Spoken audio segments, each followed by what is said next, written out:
महाराष्ट्रात पहिल्यांदाच एक नाही तर केवळ 4 उमेदवार आपल्याला भेटले आहेत. आज आहे मतदानाचा दिवस. सो बघूया लोकांची प्रतिसाद कसा मिळतोय आणि त्यांच्या काय काय मागण्या आहेत.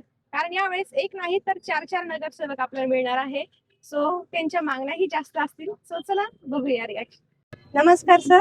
नमस्कार. आजचा मतदानाचा हक्क आपण बजावला. सो त्याबद्दल तुमचं काय म्हणणं आहे? कसं प्रतिसाद आहे आजचा? महानगरपालिकेची निवडणूक ही सर्वसामान्य लोकांची निगडीत असते.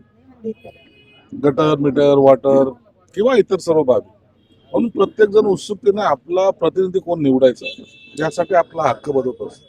मी सुद्धा माझा हक्क बजावणार होतो आणि मला वाटतं तुम्ही जर पाहत असाल तर प्रत्येकाच्या चेहऱ्यावर एक वेगळा भाव आहे की मला याच्यात सहभागी व्हायचं या वेळेला. त्यामुळे मतदानाचा टक्का सुद्धा वाढेल. थँक्यू. ताई, मी आपल्याला एक प्रश्न विचारू इच्छिते. जिंकल्यानंतर आपण पहिलं काम काय करणार आहे? आम्ही पाण्याचे टायमिंग सगळ्यात पहिले बदलणार, कारण की आमच्याकडे सगळ्यात मोठा प्रॉब्लेम आहे, पाणी उशिरा खूप येतं आणि त्याच्याने नागरिकांची झोप होत नाही. Okay, thank you.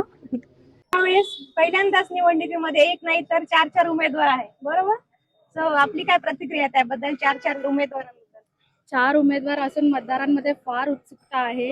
दिसून येते की आता नवयुवक जे आहेत ते एवढे प्रतिसाद देत आहेत आणि एवढे फ्रेशर्स असूनही ते एवढे सपोर्ट करतात आणि सगळ्यांना जास्तीत जास्त कमी वेळेत किती मतदान होतं याच्यावर आमचं लक्ष आहे आणि तेच प्रयत्न करते की आमचे जे 4ही आहेत फ्रेशर उमेदवार ते सगळे निवडून यावं अशी आमची इच्छा आहे.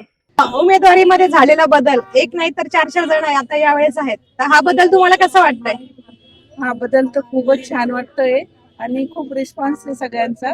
आम्ही म्हणजे निवडून आल्यावर तर आम्ही पाण्याचं हे करणारच आहे, परत गल्ली गल्ली CCTV लावणार आहे, म्हणजे सगळीकडे लक्ष देणार आहे व्यवस्थित. थँक्यू.